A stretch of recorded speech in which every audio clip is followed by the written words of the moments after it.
میں نے اس لیے پہلا حصہ آپ کی مکمل توجہ حاصل کر لی تاکہ مجلس کو مکمل فیل تصور نہ کیا جا سکے۔ بسم اللہ سرکار، آپ زندہ و سلامت رہیں۔ حسب اور نسب یہ پہچان ہوتی۔ حضرت آدم کے دو بیٹے حابیل اور قابیل، قابیل نے حابیل کو قتل کر دیا۔ اس میں اگر آپ کو ناموں کی پہچان نہ ہو سکے کہ ان میں سے قاتل کون ہے مقتول کون ہے، ہمیشہ یاد رکھیے گا قاتل والی کاف جس کے نام پہ ہے وہ قاتل ہے، قابیل۔ اس نے حابیل کو قتل کر دیا۔ پھر خدا نے آدم کو دو بیٹے دیے، ایک کا نام شیس، ایک کا نام یافس۔ شیس اور یافس سے حضرت آدم کی نسل چلی۔ ان کے لیے اللہ نے جنت سے دو حوریں اتاری، ایک کا نام نزلہ، ایک کا نام منزلہ۔ شیس اور یافس کی نسل دنیا میں قائم ہو گئی۔ شیس کو اللہ نے 12 بیٹے دیے اور یافس کو اللہ نے 12 بیٹیاں دی۔ ان دونوں کی خاندانوں کی آپس میں شادیاں ہونی شروع ہو گئی اور نسل انسانی پھیلنا شروع ہو گئی۔ شیس اور یافس سے نسل انسانی چلی۔ پھر یافس کی نسل سے خدا نے آگے انبیاء کا سلسلہ شروع کیا۔ یافس کا ایک بیٹا نبی بنایا جسے انوش کہا گیا۔ انوش کے ایک بیٹے کو نبی بنایا جسے کنان کہا گیا۔ کنان کا بیٹا نبی ہوا جسے مہلائیل کہا گیا۔ مہلائیل کا بیٹا نبی ہوا جسے الق کہا گیا۔ الق کا بیٹا نبی ہوا جسے یرد کہا گیا۔ یرد کا بیٹا نبی ہوا جسے اخنوک کہا گیا۔ اخنوک کو ادریس کہتے ہیں۔ یہ جناب ادریس اس دنیا میں پہلا انسان ہے جس نے تہذیب انسانیت کا آغاز کیا۔ جناب ادریس کی زندگی، جناب ادریس کے بارے میں مکمل مجلس پڑھی جا سکتی، لیکن میں بڑی جلدی گزرنا چاہتا ہوں۔ جناب ادریس وہ ہیں سب سے پہلے یہ جو زراعت ہے، یہ جو آپ آج کھیتی باڑی کرتے ہیں، یہ سب سے پہلے جناب ادریس نے شروع کی۔ گنتی سب سے پہلے ادریس نے ایجاد کی۔ ستاروں کا علم سب سے پہلے زمین پہ جناب ادریس نے پہنچایا۔ سب سے زیادہ مشہور یہ ہے کہ جو انسان کپڑے پہنتا ہے اسے کپڑے پہننے کا سلیقہ ادریس نے سکھایا۔ ادریس نام پڑا تھا درس دینے کی وجہ سے۔ استاد کہلائے انبیاء کے، لہٰذا انہیں ادریس کہا گیا۔ کپڑے سینے کا ہنر انہیں اللہ نے عطا کیا۔ پھر جب انہیں کپڑے سینے کا طریقہ آ گیا، خدا نے کہا تجھے کپڑے سینے کا طریقہ آ گیا ہے، اب میں تجھے جنت میں بٹھا لیتا ہوں کیونکہ مجھے جنت کے مالکوں کا لباس چاہیے۔ جناب ادریس کو خدا نے، اور جناب ادریس وہ اللہ کا نبی ہے جو زندہ ہے اور جنت میں ہے۔ عیسیٰ زندہ ہے لیکن جنت میں نہیں، عیسیٰ چوتھے آسمان پہ۔ ادریس زندہ ہے لیکن جنت میں، اس لیے یہ کام پہلے کر چکا ہے جس کے بعد جنت میں جانا تھا۔ یہ وہ کپڑے سی چکا ہے۔ عیسیٰ کا بھی کام باقی ہے کیونکہ 12ویں کا بھی ظہور نہیں ہوا۔ لہذا جناب ادریس سے توجہ مکمل سرکار، جناب ادریس سے تہذیب انسانیت کا پھر آگے سے آغاز ہو گیا۔ جناب ادریس کا ایک پوتا جس کو نام لمک بھی کہتے ہیں، لامک بھی کہتے ہیں، ان کا ایک بیٹا ہوا جس کو کہتے ہیں یشغر۔ یشغر کیونکہ عبرانی زبان کا لفظ ہے، اسے عربی میں عبد الغفار بھی کہا گیا، عبد الشکور بھی کہا گیا، عبد الاعلی بھی کہا گیا۔ یہ 3 نام تاریخ میں عرب کی طرح لکھے، لیکن نام ان کا پڑ گیا نوح، نوحہ پڑھنے کی وجہ سے۔ قوم ظلم کرتی تھی، نوح نوحہ پڑھتا تھا۔ قوم پتھر مارتی تھی، نوح نوحہ پڑھتا تھا۔ نوحے پڑھنا نبیوں کی سنت ہے، پتھر مارنا کافروں کی عادت۔ نوجوان آج کی مجلس کو مکمل توجہ فرمائیے۔ جناب نوح نے سلسلہ تبلیغ کا آغاز کر دیا۔ 950 سال یہ اللہ کا نبی تبلیغ کرتا رہا۔ 950 سال۔ بندے کتنے مسلمان ہوئے؟ 80۔ 950 سال تبلیغ، 80 بندے مسلمان۔ 950 سال کے بعد جناب نوح نے کہا میرے اللہ بس تھک گیا ہوں۔ 950 سال کوئی تھوڑا عرصہ نہیں ہوتا۔ عذاب بھیج ان پہ۔ نوح نے عذاب مانگا، یہ جبریل آیا۔ جبریل نے ہاتھ میں کھجوریں رکھ دی۔ اسے کہا اللہ کہہ رہا کھجوریں کھا اور گٹھلیاں دفنا۔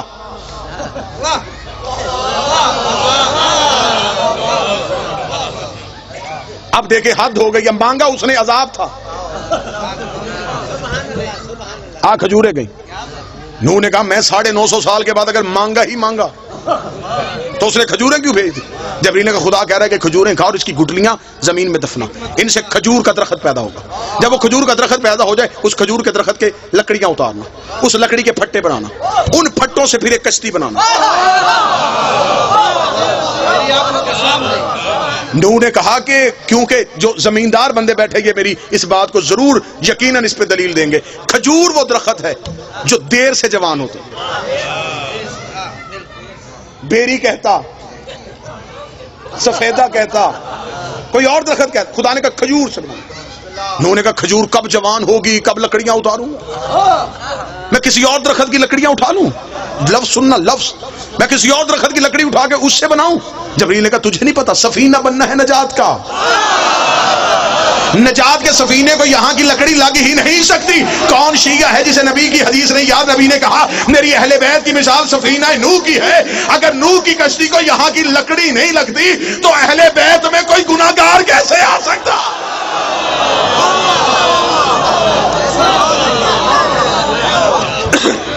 جناب نوح نے، میں خیر پورا واقعہ میں ایک سارے قصے چھوڑ رہا ہوں، جناب نوح نے سفینہ تیار کر لیا، سفینہ تیار کر کے جناب نوح نے بٹھایا سب کو، جو 80 لوگ تھے انہیں بٹھا لیا، بیٹا چھوڑ کے چلا گیا کنعان، ڈوب گیا، بیوی غرق تھی، نبی کی بیوی ماری گئی،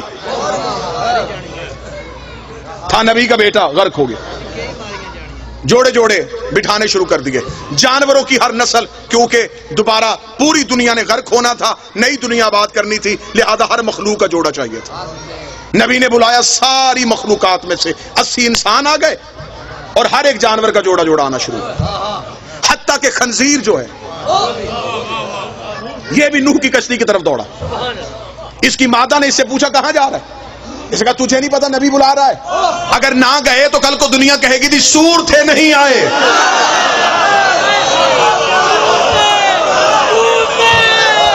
کوئی بندہ تو ہوگا جو صدر کی قدر کرے گا۔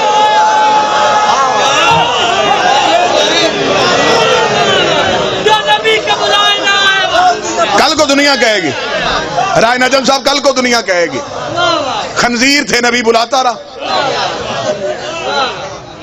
نہیں ہے، لہذا ہمیں جانا پڑے گا۔ چلے گئے 80 لوگ آباد ہو گئے، 80 لوگ لے کے جناب نوح کی کشتی کوہ جودی پہ جا کر رکی، پوری دنیا غرق ہو گئی۔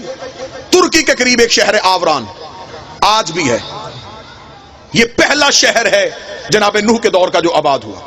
اگر نوجوان بیٹھے، اگر آپ گوگل پہ جائیں میپ اٹھائیں تو آپ کو عراق سے موصل سے جو حلب کی روڈ ہے اس پہ آپ دیکھیں تو شمال کی جانب آپ کو وہ آبادی نظر آئے گی آوران۔ یہ زمانہ قدیم کا سب سے پرانا شہر ہے جو آج بھی آباد ہے۔ یہاں پہ آ کے وہ 80 لوگ آ کے ٹھہرے، انہوں نے اس شہر 80 لوگوں نے وہ شہر آباد کیا۔ وہاں پہ آج بھی ایک گلی ہے، ایک بازار ہے جسے کہتے ہیں سوق السمانیہ، 80 لوگوں کی آباد کی ہوئی گلی۔ سمانیان کہا جاتا ہے 80 کو، سوق کہا جاتا ہے عربی میں بازار کو، 80 لوگوں کا آباد کیا ہوا بازار۔ یہاں پہ آ کے انہوں نے یہ شہر آباد کر لیا۔ جب یہ شہر آباد ہو گیا تو پھر ایک ایسی بیماری ہے جس سے یہ 80 لوگ دنیا سے چلے گئے۔ نوح کے 3 بیٹے اور ان کی اولاد بچ گئی، حام، سام اور یافس۔ اب خدا نے دوبارہ نسل انسانیت کا آغاز کر دیا۔ حام، سام، یافس، نوجوان یاد رکھیے گا آج کی تقریر، حام، سام اور یافس۔ اب اس سے نسل انسانیت شروع ہونے لگی، کیونکہ خدا اب دوبارہ انسان کو طاہر کرنے لگا ہے، مرکز عصمت پہ انسان کو لے کے واپس آنے لگا ہے۔ اب حام، سام اور یافس یہ 3 بیٹے ہیں جن سے نسل انسانیت کا آغاز ہو گیا۔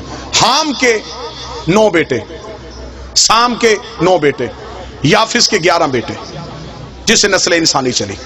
اب یہ جو حام ہے اس کے لیے میں نوجوانوں کو بتاؤں، جتنا بھی یہ افریقہ ہے، اس ٹائم دنیا کے 7 بر اعظم ہیں۔ اب دیکھیے گا میں پوری دنیا کا نقشہ آپ کے سامنے پڑھنے لگا ہوں۔ جتنا بھی افریقہ ہے، جتنے بھی سیاہ فام لوگ ہیں، سیاہ کالے جتنے بھی لوگ ہیں، یہ جناب حام کی نسل میں سے، یہ اولاد ہے جناب حام کی۔ اس پوری نسل میں سے جو قبیلہ، جو خاندان عزت، روحانیت، عبادت سے مشہور ہوا، اسے کہتے ہیں قبیلہ بربر۔ یہ خاندان بربر وہ تھا جو حام کی اولاد میں سے پاکیزگی، بزرگی، عزت اور فضیلت میں مشہور تھا۔ جناب فضہ کا تعلق اس خاندان سے تھا۔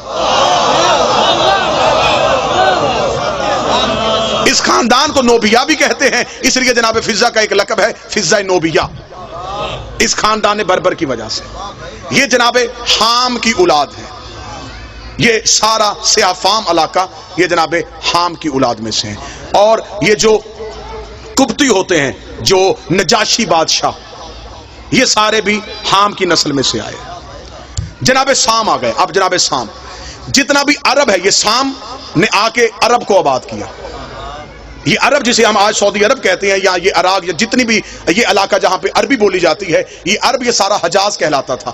اسے آ کے سام اور سام کے بیٹوں نے آباد کیا. جناب سام اسے آباد کر کے خود جناب سام بر صغیر میں آ گئے، پاک و ہند میں. جناب سام جب بر صغیر میں پہنچے تو یہ پاکستان میں جب آئے تو یہ گجرات میں آئے.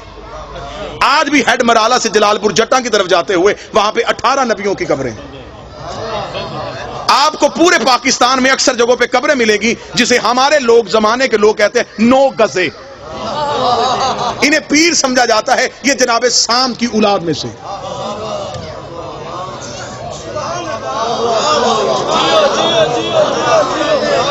بلکہ تاریخ کہتی ہے کہ خود جناب سام کی قبر بھی جو ہے وہ گجرات میں. جناب سام بر صغیر میں آ کے آباد ہو گئے. اب جناب سام کی 2 طرح کی نسلیں چلی. ایک نے عرب آباد کیا، ایک نے یہ ہندوستان کو آباد کیا. سب سے زیادہ ان تینوں نسلوں میں سے جو سب سے زیادہ نبی آئے وہ جناب سام کی نسل میں سے آئے. کم از کم تاریخ نے تعداد لکھی ہے 4000 نبی جناب سام کی نسل میں سے. ہمارے رسول کا تعلق جناب سام کی نسل میں سے. جناب سام، اب آپ کو ذہن میں بڑا کوشش کر رہا ہوں، بڑا خوبصورت کر کے آپ کے سامنے بیان. جناب حام کی نسل کالے، قبیلہ مشہور بربر. جناب سام کی نسل عرب اور ہندوستان کے لوگ. قبیلہ جو مشہور ہوا وہ قریش. با عزت، با عظمت، با کردار، عبادت، تقوی، پرہیزگاری کی بنیاد پہ جو سب سے افضل ہے وہ جناب سام کی نسل میں سے یہ سلسلہ قریش چلا، جس میں سے سارے انبیاء آئے. بور تو نہیں ہو گئے آپ اس بات میں؟ اس سے آگے جناب یافس. بسم اللہ سر.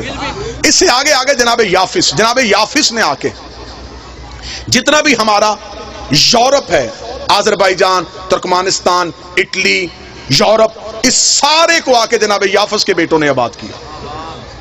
یہاں پہ سلسلہ چلا جناب یافس کا.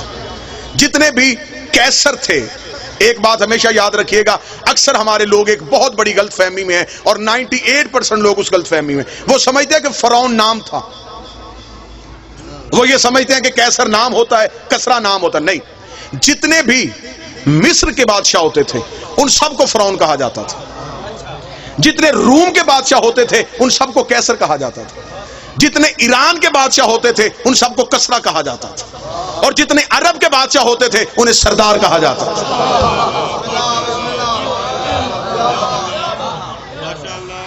پھر ایک چوتھی نسل چلی. ان تینوں نسلوں کے امتزاج سے ایک چوتھی نسل قائم ہوئی جسے آریہ کہا جاتا ہے. اگر آپ نوجوان جائیں گے انٹرنیٹ پہ، آپ جا کے سرچ کریں گے تو مہابھارت برہمن جو ہندو مذہب میں ہے، جو ہندو مذہب کا سب سے برگزیدہ خاندان ہے، اس کا تعلق بھی آریہ نسل کے ساتھ ہے. یہ 4 نسلیں آباد ہو گئی، حام، سام اور پھر آریائی نسل. جناب یافس کو چھوڑ کے حام، سام اور آریہ. جناب یافس پہ پھر گفتگو، کل کی گفتگو پہ میں جناب یافس پہ بول دوں گا. اب ہمارے جو 5 امام ہیں ان کی مائیں سامی النسل ہیں.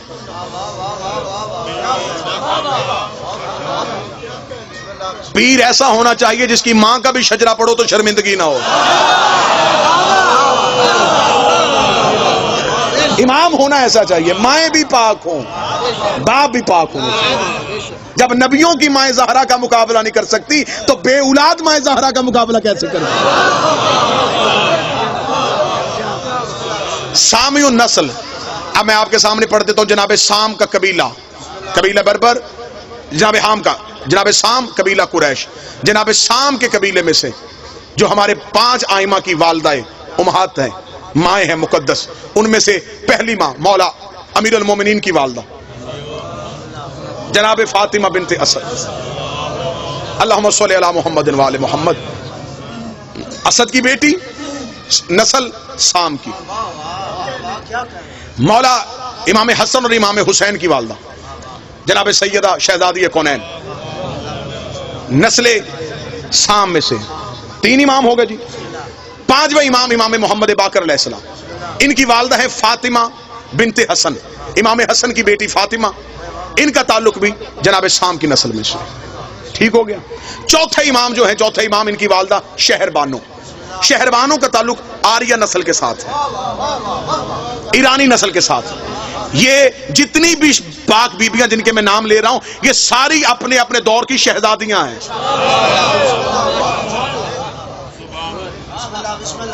5 امام جن کی مائیں سامی النسل میں سے, 3 امام وہ ہیں جن کی مائیں حامی النسل میں سے. جناب امام موسیٰ کاظم علیہ السلام, اللہم صلی علی محمد وعلی محمد, ان کی والدہ حمیدہ خاتون. امام محمد تقی ان کی والدہ سمانہ خاتون. امام علی نقی ان کی والدہ سبیکہ خاتون. یہ 3 مائیں وہ ہیں جن کا تعلق جو ہے وہ حامی النسل کے ساتھ ہے. پھر آگے 3 مائیں ہیں جن کا تعلق آریائی نسل کے ساتھ ہے. جناب شہر بانو امام زین العابدین کی والدہ, امام حسن عسکری کی والدہ حدیثہ خاتون, ان کا تعلق بھی آریائی نسل کے ساتھ ہے. جناب شہر بانو نشیروان عادل, اس کا بیٹا کبھی تھا, اس کا بیٹا پھر آگے جا کے خسرو پرویز, خسرو پرویز کا بیٹا یزگرد, یزگرد کی بیٹی ہے جناب شہر بانو. ایک جملے میں, بڑی جلدی میں ایک جملے میں ختم کر دیتا ہوں. یہ بی بی شہر بانو, یہ 2 بہنیں تھیں, گیہان بانو اور شہر بانو. دوسری خلافت کے دور میں انہوں نے, کیونکہ ایران بہت بڑی سلطنت تھی, دوسرے خلیفہ نے ایران پہ قبضہ کرنے کے لیے فوجیں بھیج دی. فوجوں کی چڑھائی ہو گئی اور بہت لمبی جنگ شروع ہو گئی ایرانیوں کے ساتھ. وہاں پہ تیسری خلافت کا دور ختم ہو رہا تھا جب یہ جنگ جیت کے وہاں سے قیدیوں کو قید کر کے پہنچے. جب یہ مدینے پہنچے ہیں تو اس وقت تخت میں امیر المومنین بیٹھ چکے تھے. انہوں نے لا کے قیدی مولا امیر کے دربار میں پیش کر دیے. مولا امیر المومنین کے دربار میں جب قیدیوں کو پیش کیا تو اس میں یہ 2 بیبیاں بھی تھیں, جناب شہر بانو بھی تھی اور جناب گیہان بانو بھی تھی. امام علی نے فرمایا فوراً ان بیبیوں کو آزاد کرو, شریف کی بیٹیوں کو یوں قید کر کے نہیں لاتے.